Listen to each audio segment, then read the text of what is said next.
بسم اللہ الرحمن الرحیم۔ اشنال کی طرف سے آپ سب کو السلام علیکم۔ آپ سب کو اسلامک انفو ڈیسک چینل پر خوش آمدید۔ معزز ناظرین گرامی، ہجرت کے دوسرے سال 17 رمضان المبارک کو غزوہ بدر کا واقعہ پیش آیا۔ اس غزوہ کو غزوہ بدر کبریٰ یا پھر غزوہ عظمیٰ کہتے ہیں۔ بدر ایک بستی کا نام ہے جو کہ مدینہ منورہ سے قریباً 120 کلومیٹر کے فاصلے پر واقع ہے۔ اس بستی کا نام بدر کیوں پڑا؟ کہتے ہیں یہ بستی بدر بن حارث سے منسوب ہے جس نے یہاں کنواں کھودا، اور بعض کہتے ہیں کہ وہاں ایک بوڑھا شخص مدتوں سے رہتا تھا۔ اس بنا پر اس بستی کو اسی کے نام سے منسوب کر دیا گیا، اور یہاں پر ہونے والی جنگ کو غزوہ بدر کا نام دیا گیا۔ غزوہ کہتے ہیں اس جنگ کو جس میں نبی پاک صلی اللہ علیہ وسلم خود شرکت فرمائے، اور جس جنگ میں اپنی جگہ کسی صحابی کو لشکر کا سردار بنا کر بھیجیں تو اسے سیریا کہتے ہیں۔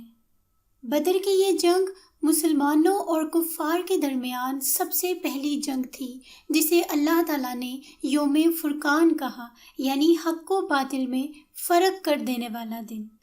کفار مکہ نے مسلمانوں کا جینا دو بھر کر دیا تھا، یہاں تک کہ انہیں مکہ سے ہجرت کر کے مدینے کی طرف جانا پڑا، لیکن اختلافات پھر بھی کم نہ ہوئے۔ کفار کی جانب سے چھیڑ چھاڑ جاری رہی۔ وہ مسلمانوں کو کسی بھی طور سکھ کا سانس نہیں لینے دینا چاہتے تھے، اور ان کی یہی چھیڑ چھاڑ غزوہ بدر کی وجہ بنی۔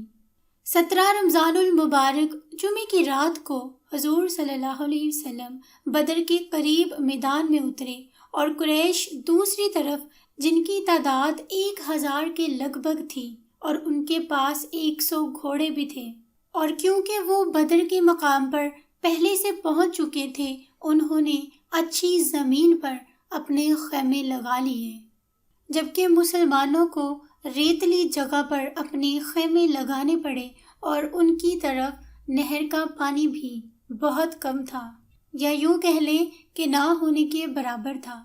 نبی پاک صلی اللہ علیہ وسلم ساری رات گریہ وزاری کرتے رہے اور اللہ تعالیٰ سے دعا کرتے رہے، اور اس دعا کے مخصوص الفاظ کچھ اس طرح سے تھے: اے خدا، یہ قریش ہیں، اپنے سامان اور غرور کے ساتھ آئے ہیں تاکہ تیرے رسول کو جھوٹا ثابت کریں۔ اے اللہ، اب تیری وہ مدد آ جائے جس کا تو نے مجھ سے وعدہ فرمایا۔ اے اللہ، اگر آج یہ مٹھی بھر جماعت ہلاک ہو گئی تو پھر روئے زمین پر تیری عبادت کہیں نہیں ہوگی۔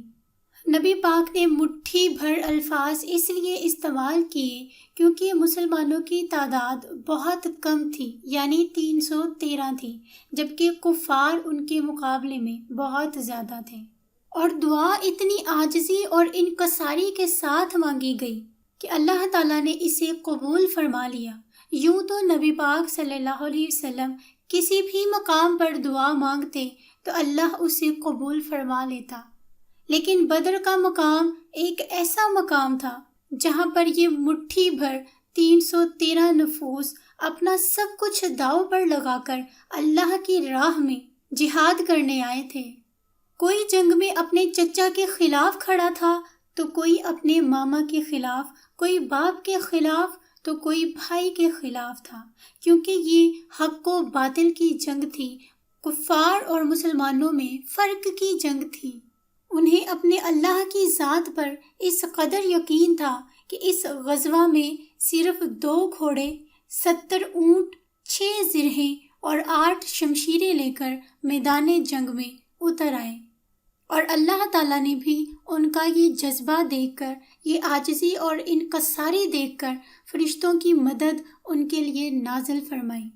اور دوسری طرف وہ کفار جو ساری رات شراب اور لذیذہ کھانوں کی محفلیں اڑاتے رہے، تھرکتے ہوئے جسموں اور رقص سے اپنی محفل کو سجائے ہوئے تھے، ان کا خیال تھا کہ وہ صبح اٹھتے ہی مٹھی بھر مسلمانوں کو نیست و نابود کر دیں گے، ان کے وہم و گمان میں بھی نہیں تھا کہ یہ 313 نفوس ان کے لیے کس قدر بھاری پڑنے والے ہیں۔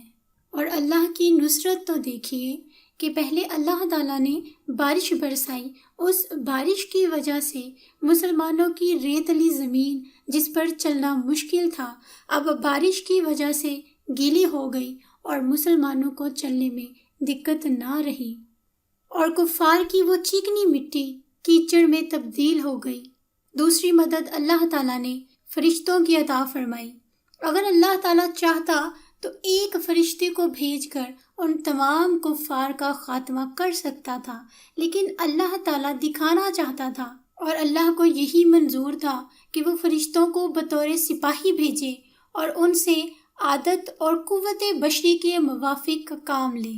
اور یہ مدد اسی دعا کا نتیجہ تھی جو نبی پاک نے گریہ زاری کر کے اللہ سے مانگی تھی، اور بدر کے مقام پر آپ صلی اللہ علیہ وسلم نے اللہ کی بارگاہ میں یہ عرض کیا، اے اللہ تعالیٰ، میں تجھ سے سوال کرتا ہوں کہ اپنا وعدہ اور اقرار پورا فرما۔ اے اللہ، اگر تیری مرضی یہی ہے تو پھر زمین پر تیری عبادت کرنے والا کوئی نہ ہوگا۔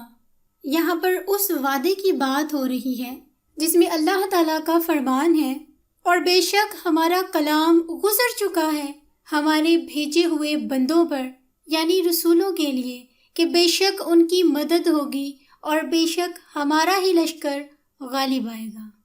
نبی پاک صلی اللہ علیہ وسلم نے جنگ کے آداب کو ملحوظ خاطر رکھتے ہوئے سب کی ایک ترتیب فرمائی اور انہیں کچھ ہدایتی باتیں سکھائیں، اور اللہ کے فضل سے جن جن سرداروں کے نام نبی پاک نے دعا میں لیے تھے کہ ان کو شکست ہونی چاہیے، وہ سب کے سب مارے گئے، جن میں سر فہرست ابو جہل تھا۔ ابو جہل کی موت کا واقعہ بڑا عبرتناک ہے۔ کہتے ہیں کہ عزرا کے بیٹے معاذ اور معوذ حضرت عبد الرحمن بن عوف کے پاس گئے اور ان سے کہا کہ چچا جان، یہ ابو جہل کون ہے؟ ہم نے سنا ہے کہ وہ نبی کی شان میں گالیاں بکتا ہے۔ خدا کی قسم جس کے قبضہ قدرت میں ہماری جان ہے، اگر وہ ہمیں مل جائے تو اس وقت تک اس سے لڑیں گے کہ وہ قتل ہو جائے یا پھر ہمیں شہادت نصیب ہو۔ اتنی ہی دیر میں ابو جہل گھوڑے پر سوار ان کے قریب سے گزرا۔ یہ دونوں پیدل تھے۔ انہوں نے گھوڑے کی ٹانگیں کاٹ کر ابو جہل کو نیچے گرا دیا۔ حضرت معوذ اس کے سینے پر چڑھ گئے اور اس کی داڑھی پکڑ کر کہا، کیا تو ابو جہل ہے؟ اس مغرور نے کہا، کاش مجھے کسان کے علاوہ کوئی اور قتل کرتا۔ حضرت معوذ رضی اللہ تعالیٰ عنہ نے اسے قتل کر دیا، اور اس پوری جنگ میں 14 مسلمان شہید ہوئے، 8 انصار میں سے تھے اور 6 مہاجرین میں سے تھے، اور کفار کے 70 افراد قتل ہوئے اور اتنے ہی گرفتار ہوئے۔ جنگ بدر فتح ہونے کے بعد اس واقعے کو یاد کیا گیا جب ایک دفعہ حضور صلی اللہ علیہ وسلم خانہ کعبہ شریف کے پاس نماز پڑھ رہے تھے، تو ابو جہل کے کہنے پر عتبہ بن معیط نے سرکار کائنات کی پشت مبارک پر اونٹ کی اوجری رکھ دی، جسے خاتون جنت حضرت سیدہ بی بی فاطمہ رضی اللہ تعالیٰ عنہ نے ہٹایا۔ حضرت عبداللہ بن مسعود رضی اللہ تعالیٰ عنہ فرماتے ہیں، وہاں سرکار کائنات صلی اللہ علیہ وسلم نے بیت اللہ شریف کعبہ کی طرف رخ انور کیا، اور قریش کے لوگوں مثلاً شیبہ، عتبہ بن ربا، ولید بن عتبہ اور ابو جہل بن ہشام کے خلاف دعا فرمائی، اور فرماتے ہیں، خدا گواہ ہے، میں نے ان لوگوں کی لاشوں کو بدر کے میدان میں شدت کی گرمی میں سڑتے ہوئے بدبودار دیکھا، اور اس دن بڑی گرمی تھی۔ یعنی نبی پاک صلی اللہ علیہ وسلم نے قریش کے کفار کے لیے جو دعا کی وہ غزوہ بدر کی صورت میں پوری ہوئی، اور غزوہ بدر کی عظیم الشان فتح عطا فرمانے کے بعد مسلمانوں کو اس نعمت کبریٰ کی یاد دہانی ان الفاظ سے فرمائی، جب تم لگے فریاد کرنے اپنے رب سے تو پہنچا تمہاری پکار کو کہ میں تمہاری مدد بھیجوں گا 1000 فرشتے لگاتار آنے والے۔ کچھ لوگ کہتے ہیں کہ نبی پاک بذات خود اس غزوہ میں شریک نہیں تھے، لیکن یہ بات سراسر غلط ہے، کیونکہ حضرت علی رضی اللہ تعالیٰ عنہ کے ایک قول کا مفہوم کچھ یوں ہے کہ ہم نے دیکھا جب جنگ کا میدان گرم تھا تو نبی پاک صلی اللہ علیہ وسلم ہم سب سے آگے تھے اور کفار سے جنگ لڑ رہے تھے، اور غزوہ کہتے ہی اسی جنگ کو ہے جس میں خود نبی پاک صلی اللہ علیہ وسلم نے شرکت فرمائی ہو۔ ذرا آپ لوگ سوچیں، کیا ہم رمضان میں اللہ تعالیٰ کی اس قدر بندگی کر پا رہے ہیں جتنی اس دور کے مسلمان کرتے تھے؟ روزے کی حالت میں جنگیں لڑی جا رہی ہیں اور ہم لوگ اچھی طرح سے عبادات بھی ادا نہیں کر سکتے۔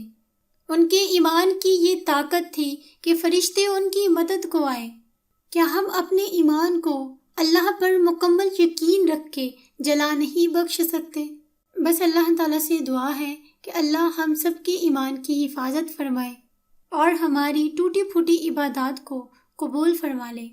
اس کے ساتھ ہی مجھے دے اجازت، اگلی ویڈیو تک دعا میں یاد رکھیے گا۔ فی امان اللہ۔